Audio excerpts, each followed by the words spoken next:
नमस्कार विद्यार्थी मित्रांनो. पुणे अकॅडमीच्या पोलीस भरती सराव प्रश्नपत्रिकेतला हा पहिला पेपर आहे आपला. तर याचे आपण जी-एसचे काही प्रश्न होते त्याचे आन्सर्स आपण बघणार आहोत. तुम्ही शक्यतो सोपा पेपर होता. थोडासा संमिश्र 2-4 प्रश्न सोडले तर. तर आपण प्रश्नांची आन्सर बघूयात. काय-काय आहे. पेपर दिसतोय का सगळ्यांना?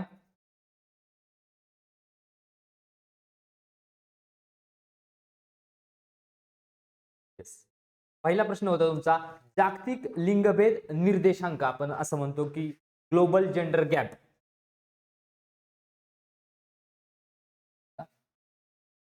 Global gender gap.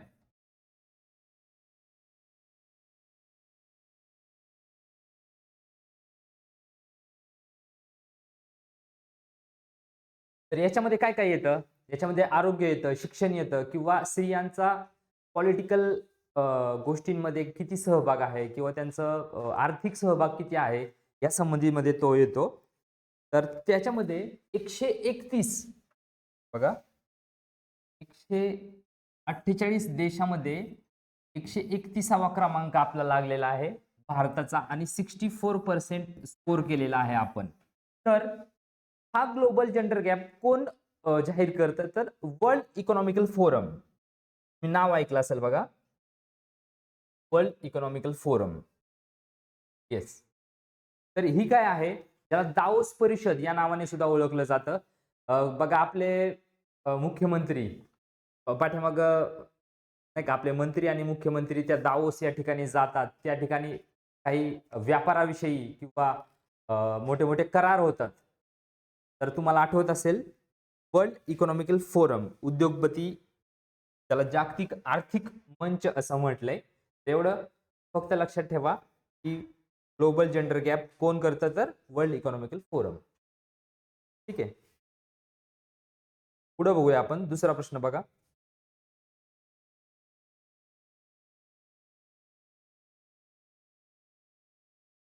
काय मित्रांनो? चला दुसरा प्रश्न काय होता? शुद्ध देशी म्हणजे कुठल्याही वेळेस एखादा दिनविशेष वरती प्रश्न असतो आपल्याला. काय आहे दिनविशेष? मग पाठीमागे काय विचारलं होतं? राष्ट्रीय पंचायत राज दिवस विचारला होता. पालिका दिवस विचारला होता. अजून काय पर्यावरण दिवस कधी असतो? ध्वज दिवस कधी असतो? अशा वेगवेगळ्या पद्धतीच्या दिनविशेष तुम्हाला माहिती असणं अपेक्षित आहे बघा. तर त्याच रिलेटेड प्रश्न होता आपला दिनविशेष वरती. बघा. काय होता? शुद्ध देशी गोवंश संवर्धन दिवस कधी साजरा केला जाणार आहे? शुद्ध देशी गोवंश संवर्धन दिवस. ते काय आहे? तर सांगा. 22 जुलैला होणार आहे. त्या 22 जुलैला आपण ध्वज दिवस म्हणून सुद्धा साजरा केला जातो. राइट. 22 जुलै 1947 ला हा ध्वज आपण ॲक्सेप्ट केला होता. तर काय करणार आहेत त्या दिवशी? तर देशी गायींचं संवर्धन करायचंय. त्यांचं नाही का चर्चासत्र, प्रदर्शनं आणि स्पर्धा आयोजित करणार आहे. सोपा प्रश्न आहे. पुढे घ्या. 2047 पर्यंत किती कोटी आंतरराष्ट्रीय पर्यटकांना आकर्षित करण्याचे लक्ष्य ठेवलेलं आहे? टार्गेट किती ठेवलेलं आहे? आन्सर आहे 10 कोटी. आता पर्यटनाला चालना देण्यामागचं सगळ्यात मोठं हेतू काय असतो? काय असतो रे? तर आपला जी-डी-पी वाढावा, आपलं परकीय चलन वाढावं, आपल्याला रोजगाराच्या संधी जास्तीत जास्त निर्माण व्हाव्यात, असा एक हेतू असतो. त्याच्यामुळं हे 10 कोटी लक्षात ठेवा बरं का. सी-आर. आता जी7 ची परिषद कोणत्या देशामध्ये होते? जी7 ऐकलं असेल. सगळ्यात जास्त गोष्टी जाणून काय घ्यायच्या तुम्ही? ब्रिक्स परिषद असेल, 7 असेल, G20 असेल, वर्ल्ड बँक असेल, ह्या ज्या काही महत्त्वाच्या संस्था आहेत ना, समिट कुठे झाले? परिषदा कुठे झाल्या? मला काय विचारलं? G7 ची परिषद. मग ते विचारतील की देश कुठले आहेत? तुम्हाला माहिती पाहिजे. G7 मध्ये काय-काय येतं? कॅनडा येतं, अमेरिका येते, USA येतं, इकडचं जपान येतं आणि मध्यभागी काय येतं, म्हणजे जर इथं असं धरूया,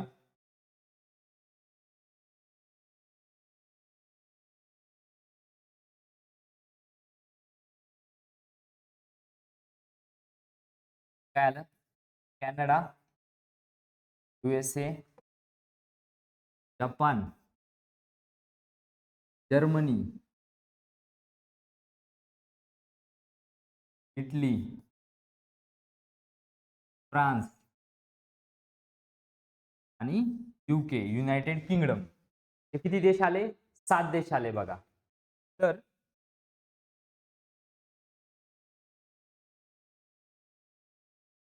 तर याची परिषद झालेली आहे कॅनडाला झालेली आहे. ती कितवी परिषद होती, 51वी परिषद होती. 51वी परिषद होती.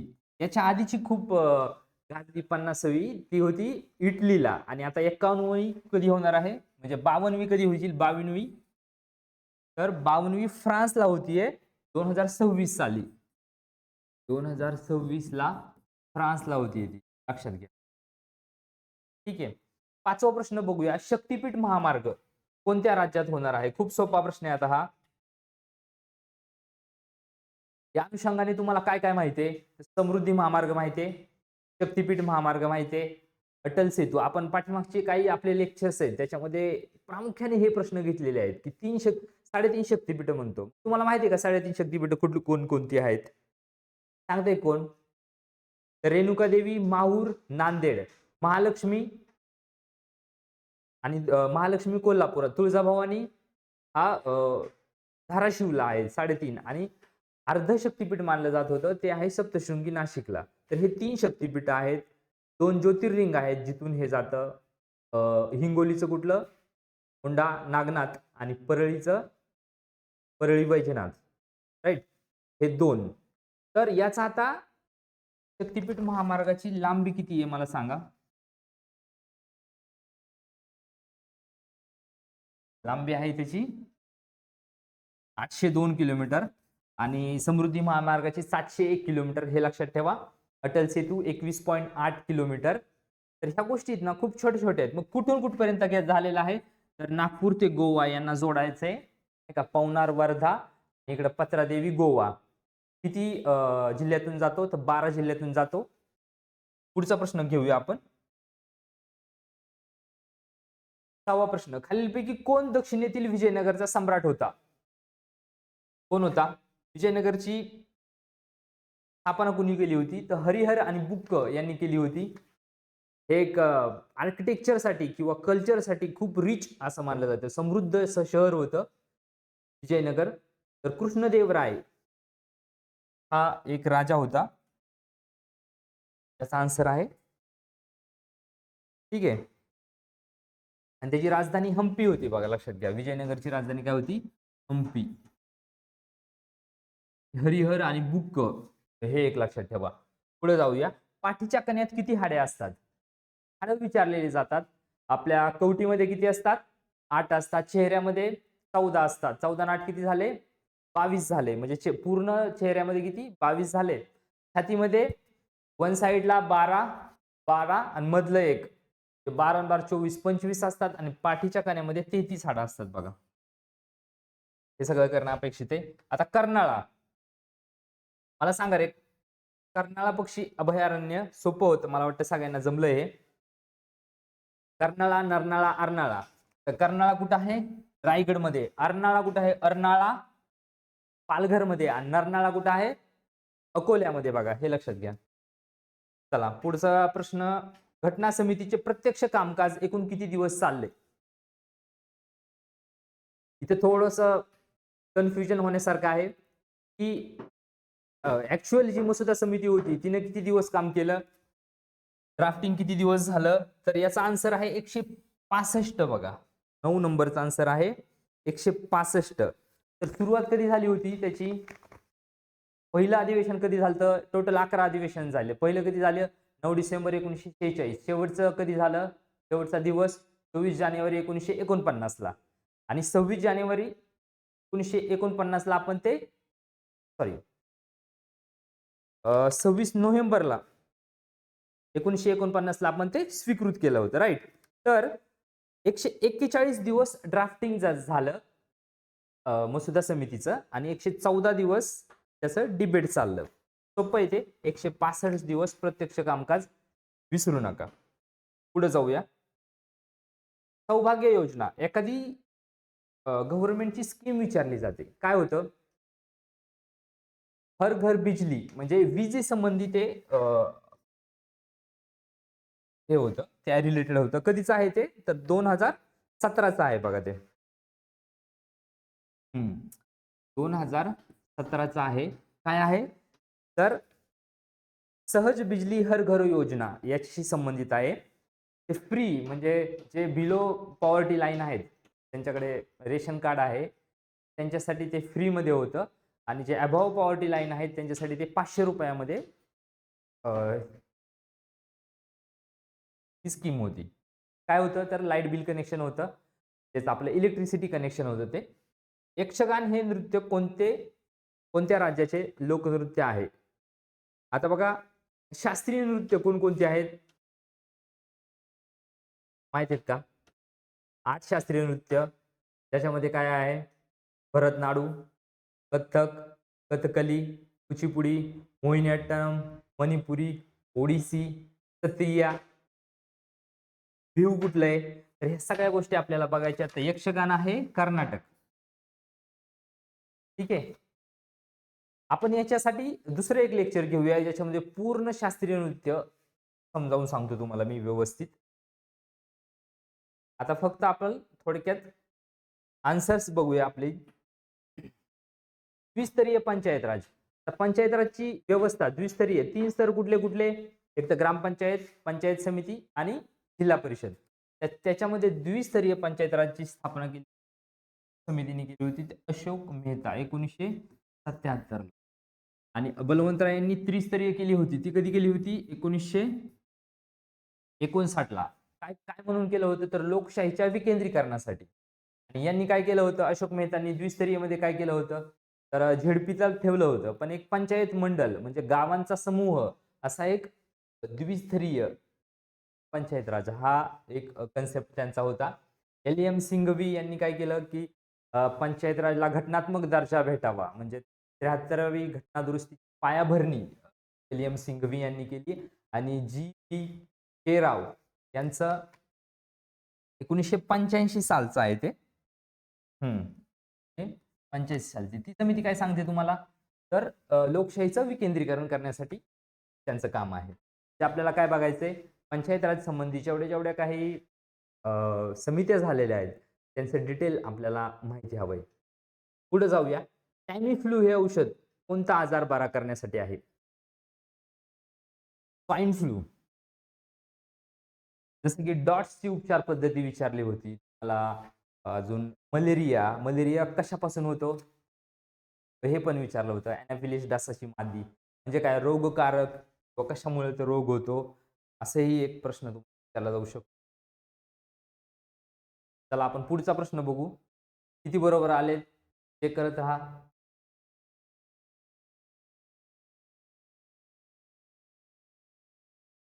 काय विचारलंय ते? सेक्स रेशो विचारलाय, स्त्री पुरुष प्रमाण विचारलंय. 2011च्या जनगणनेनुसार सर्वाधिक स्त्री पुरुष प्रमाण कुठं होतं रे ते? केरळमध्ये होतं. केरळमध्ये किती होतं ते? किती होतं? 684 होतं. राईट. महाराष्ट्रामध्ये किती होतं? महाराष्ट्रामध्ये 929 आणि देशाचं किती होतं? भारताचं म्हणजे इंडियाचं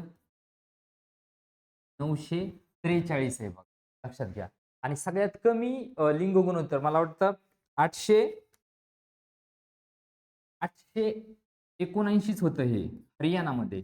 म्हणून साठी आपण हरियाणामध्ये 22 जानेवारी 2015 ला बेटी बचाओ बेटी पढाओ ही एक स्कीम चालू केली होती. पानिपत या ठिकाणाहून. लक्षात घ्या. त्यात 10 वर्ष पूर्ण होत आहेत. त्यामुळे फिक्स याच्यावरती प्रश्न येऊ. ठीक आहे. 15वा पुढचा प्रश्न आहे आपला. भारतातील पहिल्या महिला मुख्यमंत्री कोण होत्या? बघा. सुचेता कृपलानी या पहिल्या महिला मुख्यमंत्री होत्या आणि त्या संयुक्त प्रांत या भागाच्या होत्या. सरोजिनी नायडू काय होत्या रे? त्यांना नाईटिंगेल ऑफ इंडिया किंवा भारताची कोकिळा असं म्हटलं जायचं. तर त्याही गव्हर्नर होत्या पहिल्या. प्रतिभा पाटील या पहिल्या राष्ट्रपती होत्या आणि इंदिरा गांधी तुम्हाला माहिती आहे पहिल्या पंतप्रधान, महिला पंतप्रधान बरं का.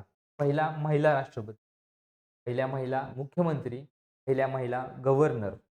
ठीक आहे.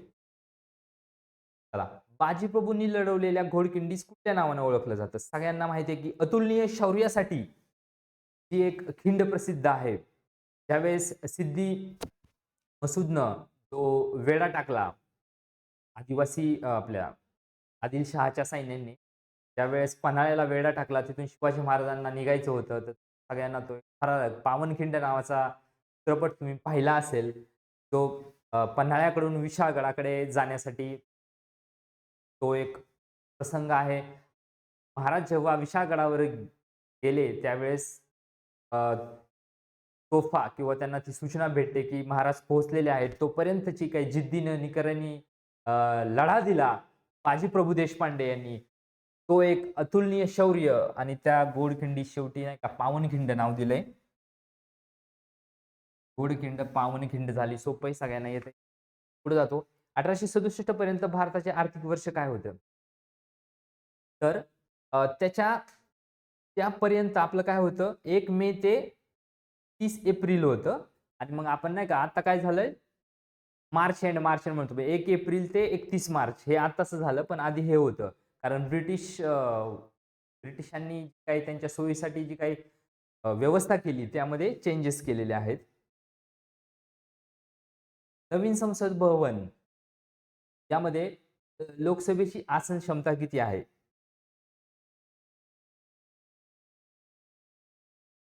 तर 888 आहे बघा. ते आता सध्या किती आहे? माहिती आहे का तुम्हाला? आता नॉर्मली जर बघितलं गेलं, तर नवीन संसद भवनामध्ये 2026 नंतर जे काही परिसीमन होईल, म्हणजेच काय होईल, मतदारसंघाची जी काही पुनर्रचना होईल, त्यावेळेस आपल्याला तिथले सदस्य वाढतील. म्हणजेच आता 545, 550 पर्यंत त्याची आसन क्षमता आहे, ती वाढली. 888 केली आहे आणि राज्यसभेमध्ये ती 250 आहे. राज्यसभेमध्ये 250 आहे, तर ती किती आहे? ती 84. आता महात्मा गांधी यांच्या समाधीस्थळाला काय म्हणतात? महात्मा गांधी.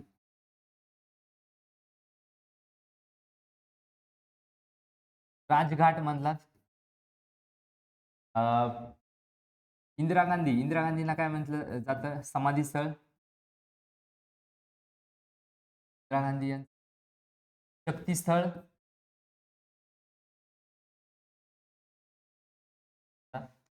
मला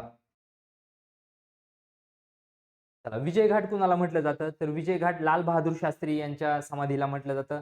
सम समता स्थळ बाबू जगजीवन राम यांना म्हटलं जातं. शांतिवन शांतिवन हे पंडित जवाहर नेहरू यांना म्हटलं जातं. यांच्या समाधीला म्हटलं जातं आणि महात्मा गांधी राजघाटला राजीव गांधी यांची वीरभूमी आहे आणि अ, सगळ्यांनी मला लक्षात घ्या, की प्रीती संगमावरती काय आहे? यशवंतराव चव्हाण यांची समाधी आहे. चला पुढे जाऊया. 20वा प्रश्न. केडगाव येथे मुक्ती सदनाची स्थापना कोणी केली होती? सोपा प्रश्न आहे. तुम्हाला माहिती आहे शारदा सदन, मुक्ती सदन, प्रीती सदन ज्या पंडित रमाबाई यांनी केलेली आहे. मग प्लीज म्हणजे त्या लेडीजसाठी त्यांचं भरपूर काम आहे. पुस्तकं कोणकोणती आहेत? माहेरकडचं नाव काय होतं? लग्नानंतरचं नाव काय होतं? त्यांचं आत्मचरित्र आहे माझी साक्ष या नावाने. विधवांसाठी केलेलं काम कसं आहे? ते सोपं आहे. ते काय मला सांगायचं होतं, एखादा समाजसुधारक आणि त्यांनी केलेली एखादी संस्था, वृत्तपत्र किंवा एखादं वाक्य हे तुम्हाला 100% विचारलं जातं. त्याकडे तुम्ही लक्ष द्या. चला पुढे जाऊ. न्यूट्रॉनचा शोध कोणी लावला? तर प्रोटॉनचा शोध कोणी लावला? हे तुम्हाला सांगतो मी. चला न्यूट्रॉन. न्यूट्रॉन हा चार्ज रहित जो काही प्रभार आहे, त्यावरती कुठलाही चार्ज नसतो. चार्विक लावला. प्रोटॉनचा कुणी लावला तर गोल्डस्टेन यांनी लावलेला आहे. इलेक्ट्रॉनचा थॉम्सन यांनी लावला. लक्षात ठेवा. प्लुटो हा आता मानला जात नाही. काय मानला जात नाही रे? तो ग्रह मानला जात नाही तो, तर तो बटुग्रह आहे बघा सध्या. का बटुग्रह आहे? 2006 नंतर ग्रह असण्याची जी काही व्याख्या होती, जे काही निकष होते, ते बदलण्यात आले. तर त्याच्यामध्ये हा बटुग्रह मानला जातो. तर चौथ्या पंचवार्षिक योजनेमध्ये कालावधी विचारला. चौथ्या पंचवार्षिक योजने कालावधी. तर पंचवार्षिक योजना आपल्याला माहिती आहे. याच्यावरती 100% एखादा प्रश्न विचारला जातो. तर बघा,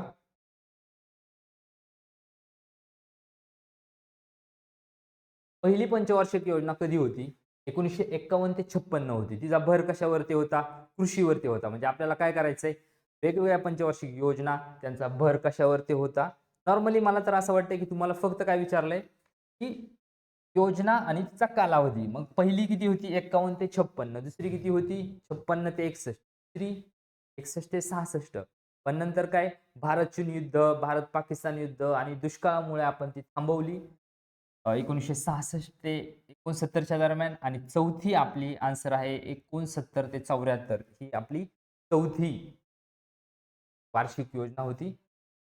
लक्षात घ्या. 74 ते 78 ही 5वी होती. ती पूर्ण होऊ शकली नाही. राष्ट्रीय आणीबाणी लागू झाली. या पूर्ण सगळ्या 12 पंचवार्षिक योजना आणि त्यांचा कालावधी तुम्हाला माहिती पाहिजे. तो विचारला जातो. ठीक आहे. पुढे जाऊया आपण. भारताचा पहिला भारत मंत्री कोण? तुम्हाला सगळ्यांना माहिती आहे 1858 साली की जे काही चेंजेस करण्यात आले होते, त्यामध्ये भारताचा पहिला भारत मंत्री हा लॉर्ड स्टॅनले होता. आणि राज्याचा महाधिवक्ता याची नियुक्ती कोण करतात? महाधिवक्ताचं कलम तुम्हाला माहिती आहे. आर्टिकल किती आहे? 165. आता कोण आहेत महाधिवक्ता? मिलिंद साठे.